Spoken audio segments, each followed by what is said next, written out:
Hello everyone and welcome back to Brotato. I'm Duke Silver and today we are going to be checking out the Gladiator for this Danger 5 run. So the Gladiator is an all melee potato. You get plus 20% extra speed or extra attack speed for every different weapon you have. Plus 5 melee damage to start, which helps because all your weapons are melee. You can't equip ranged weapons. As I said, it's an all melee potato. So you start with negative 40% attack speed. So basically, like, you're very incentivized to pick up a bunch of different weapons immediately, just to dig out of your attack speed hole. I think the melee damage is there to kind of mitigate the starting at like a low power level with the negative 40 attack speed. Also, you get negative 30 luck, so that makes it a little bit harder to find weapons, which is I guess a little bit harder to find like higher rarity weapons early. So this seems like kind of a pretty big downside for you having to kind of split your build. But yeah, this was definitely an interesting run. It wasn't like crazy or anything, but we did end up in elemental, and but we started with a cactus club. So yeah, let's see how we got into an elemental gladiator build anyways. So yeah, obviously it's going to be danger 5. Here we go.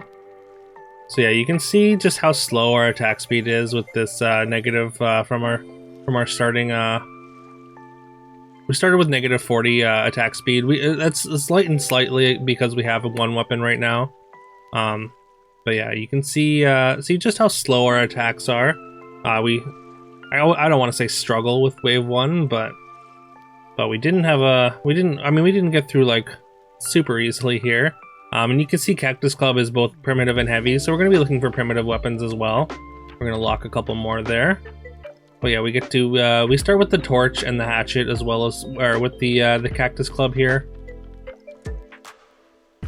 So yeah, the primitive set bonus is going to give us some HP, and of course the torch is kind of our gateway into elemental. So we get another Cactus Club and another hatchet. Doesn't help our attack speed, but we're just gonna combine them at some point anyways. So it's definitely okay to like stack up multiples of the same weapons early, just because you're gonna combine them and then just pick up more weapons later.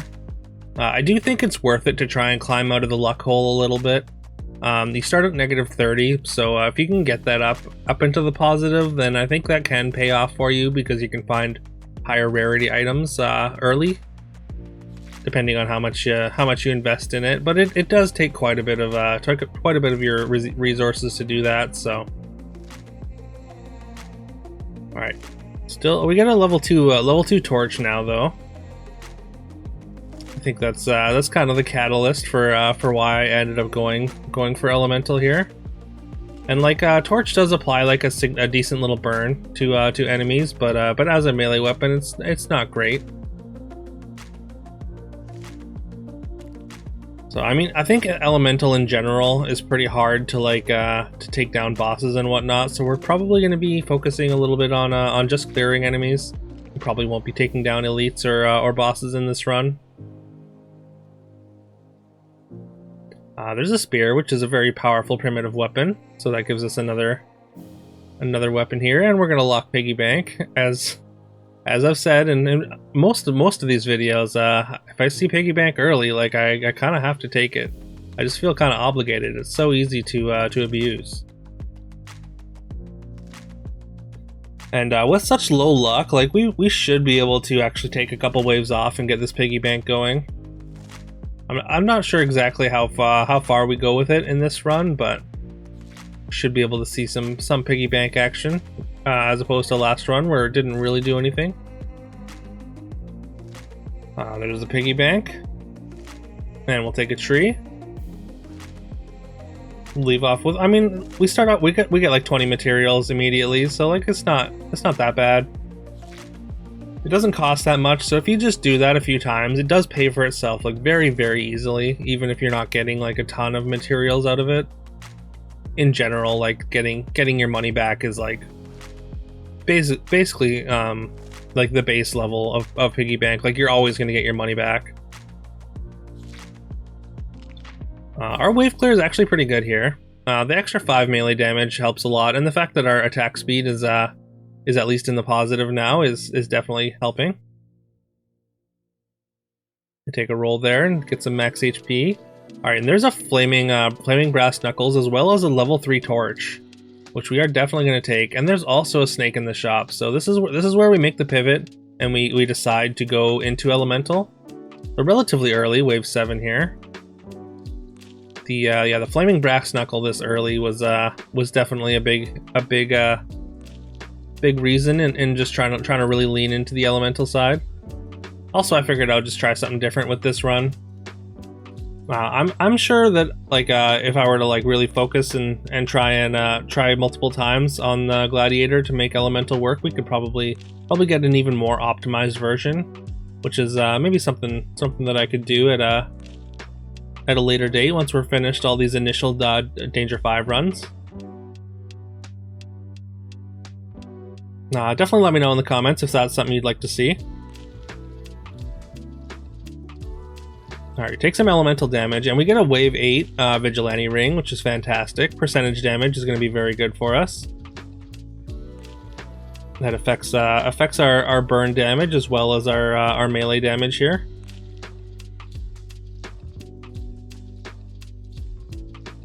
And yeah, you can see the burn damage is doing pretty good work on these large enemies. It takes a couple ticks, but it does take them down. You do have to kind of set them on fire and then run away, but again, it's keeping the herd pretty thin here.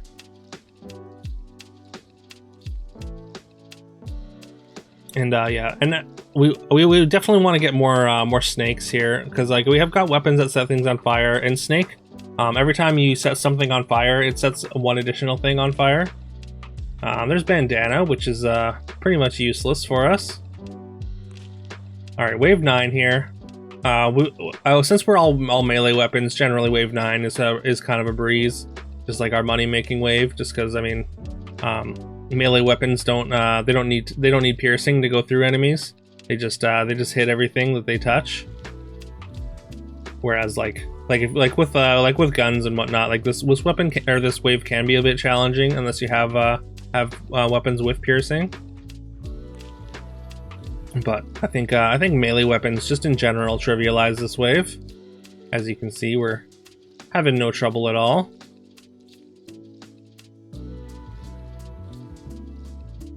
We get a pretty decent little payday here. We're at 773 materials. There's a blood donation. It would give us 40 harvesting, but taking 1 damage every second I think is too big a downside for me to want to take. Especially since we don't have any HP regen or lifesteal right now. Now we're looking at this banner just because it adds attack speed, but we decide not to go with it. But we do find a second Vigilante Ring. So 2 Vigilante Rings by wave 10 is actually is kind of absurd. So we're going to be getting 6% damage every single wave for the next 10 waves. So that's going to be an extra 60% damage by the time we're at the boss, which is a pretty massive boost. And that's on top of the 2 waves we've already gotten Vigilante Ring going, which I think is 2 waves, so 66% in total. So pretty good.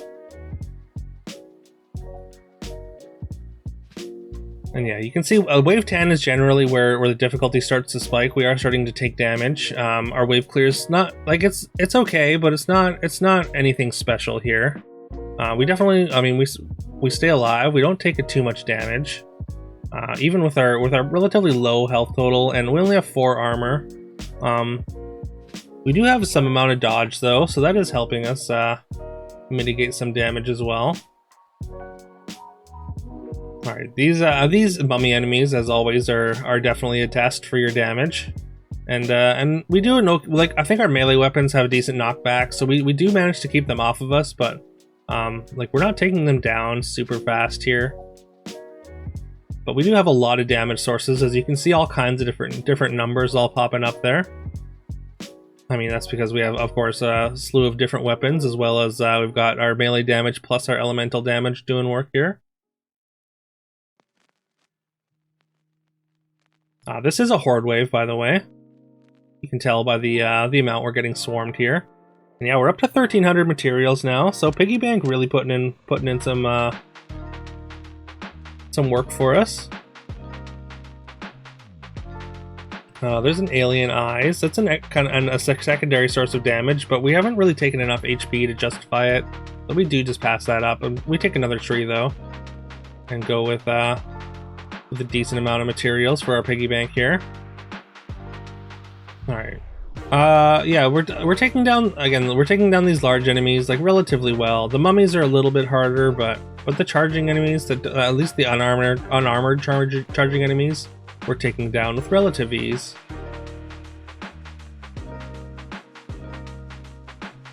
Yeah, the big like sweeping like melee attacks are kind of helping us out here, keeping all the small enemies off of our back as we're doing reasonable damage.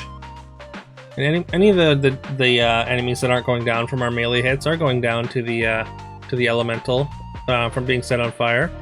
Get a little bit of extra max HP there though. There's another snake, which we're very happy to get. So now every time we set something on fire, 2 additional things will be set on fire. Alright, here's wave 13. We got these kind of medium level armored enemies. They do a lot of damage if they get on top of you, but in general they're not that hard to deal with. The tentacles are the kind of the real issue in this wave, as the tentacles are very tanky and keep you zoned into a corner in general, because it's a little tough to try and run by them, as you'll get hit by their lasers. We're just running around collecting consumables to keep our health up. Again, we haven't really invested too much in like regen or lifesteal. I think lifesteal would be a decent pickup here, although lifesteal doesn't trigger from our elemental ticks. Also, we pick up a Rip and Tear. Rip and Tear is fantastic, especially since we're focused on melee damage. And yeah, it's gonna create an explosion every for like 50% chance to create an explosion that deals damage scaling with melee. We don't quite have 6 different weapons yet, though. We would like to get some more, or get one more elemental weapon if we can, at least. That would leave us with a spear, so the spear could be replaced as well. But spear has really good range, and I'm kind of just a big fan of spear in general. And we got another horde wave here, so we're pretty fortunate to get 2 horde waves in Danger 5 run. Generally, horde waves are a lot easier than elite waves, so.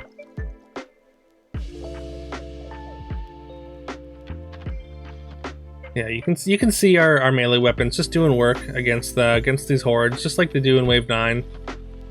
Kind of trivialize the horde. I mean, you do have to do a certain amount of damage, but we haven't really we've kind of been investing materials in our piggy bank here, so the fact that we're able to keep saving money and while also still doing reasonable damage means our sort of natural damage is doing pretty well. All right, then we take a plank. That's going to be our 6th weapon. Or sorry, no, we still only have 5 weapons, but because we still have 2 spears there. But yeah, we add plank, which is another elemental weapon, which is going to add to our elemental set bonus, which is going to give us more elemental damage, of course.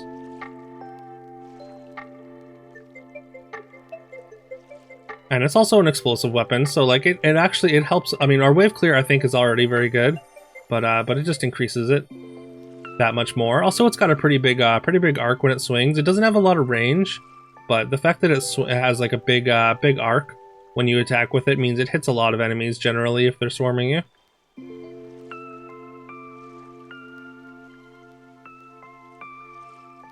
I think plank is like a pretty decent crowd control weapon. It's definitely not great. Like, you want to supplement it with other things, but yeah, it can really help against enemies that are up close and in your face.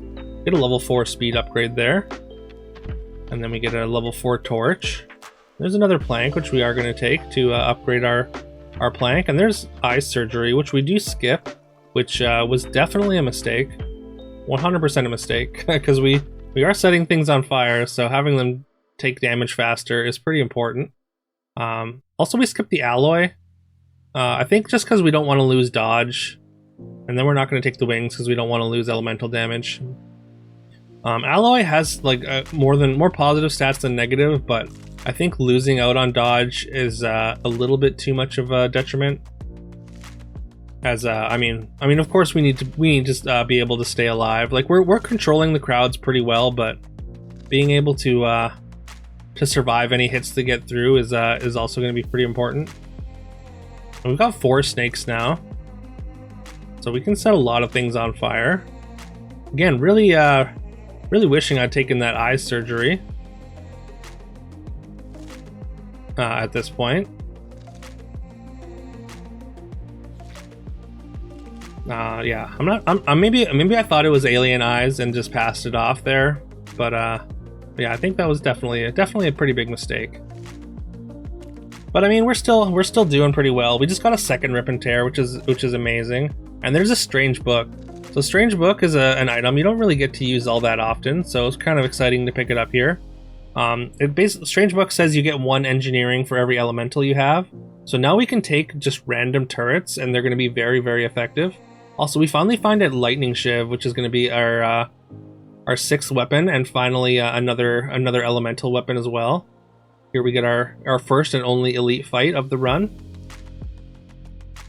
And this one's very hard to fight, especially on melee or as a melee character, especially in that first stage, just because staying close to them with them kind of zoning you out with those floor laser beams makes it very, very hard to again just stay close to them, because you're just kind of susceptible to take a ton of damage if you make even one misstep.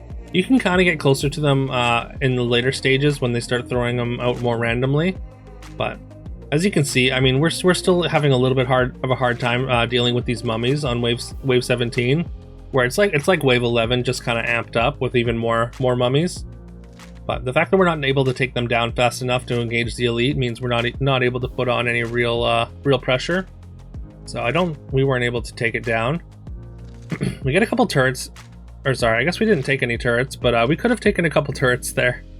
That was, I think that's a mistake as well, not taking those 2 turrets. The healing turret and the incendiary turret with our newfound engineering from the strange book would have been very, very good. We picked up a sad tomato now though, so we've got some HP regen happening.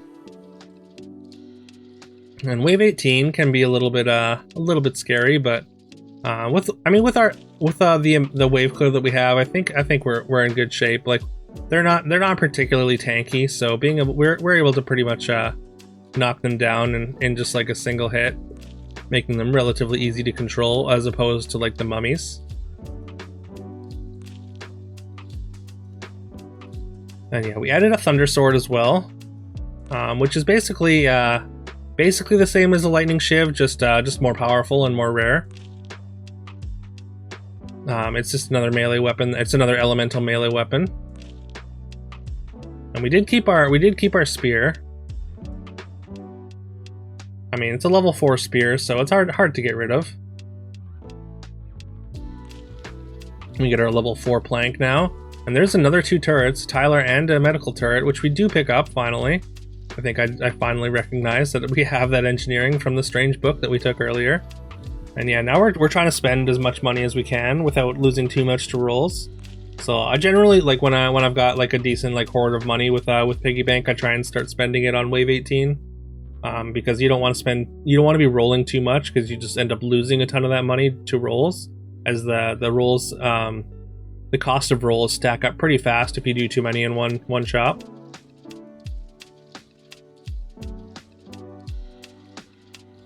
Alright, so yeah, wave 19 is the penultimate wave, of course. We finally get some structures to make use of that engineering.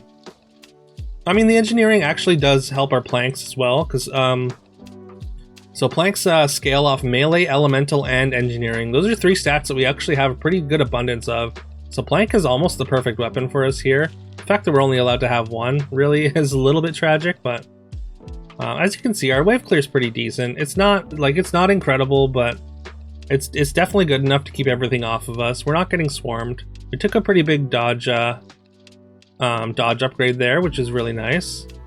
There's power generator. We do have a little bit of speed, so it does add a little bit of percentage damage, but we don't have time to be able to get enough speed to make that relevant. We get to upgrade our Shiv by 1, and there's Alien Eyes. We don't want that though. Definitely don't want Baby with a Beard. We do finally take an Incendiary turret, so we've got, I mean, we got 3 turrets. We could have had more, but just a little bit of shot blindness from on my part there. And yeah, we're able to control the crowd pretty well. We're not doing a ton of damage to these bosses, although their health is dropping, but definitely probably not fast enough for us to take down both of them. You might be able to get one, but also that, I mean, that all depends on whether we're able to actually sustain pressure on them, or if the enemies that start spawning towards the end of the wave overwhelm us. We do have to do a lot of work kind of dodging projectiles here. There's a lot of them on the screen, and also the large charging enemies are present now. So we do have to kind of disengage from the bosses, which means we're definitely not going to be able to take either of them down. But I mean, our health total keeping up pretty high. We're doing a pretty good job of dodging the projectiles and clearing the enemies around us with our elemental sort of AoE attacks. And yeah, we managed to survive long enough to get the win here on Danger 5. So yeah, Elemental Gladiator. I think this build has some potential. I think starting with an elemental weapon maybe would help a lot, and also if I'd taken some of the items that I should have that I pointed out there in that run would have been nice as well. But yeah, let me know if you want to see like maybe a better version of this at some point. Definitely leave a comment. Let me know what you think of this series. As always, I respond to every comment. I appreciate every comment you guys leave, and yeah. But yeah, please leave a like and subscribe if you haven't already. Leaving a like really helps because it lets YouTube know that it should recommend my content to other people, and that helps me out a lot. And it yeah, it's very, very easy, just one click. But yeah. I think that's it for now. I hope you all have a great rest of your day, and yeah, I'll see you tomorrow.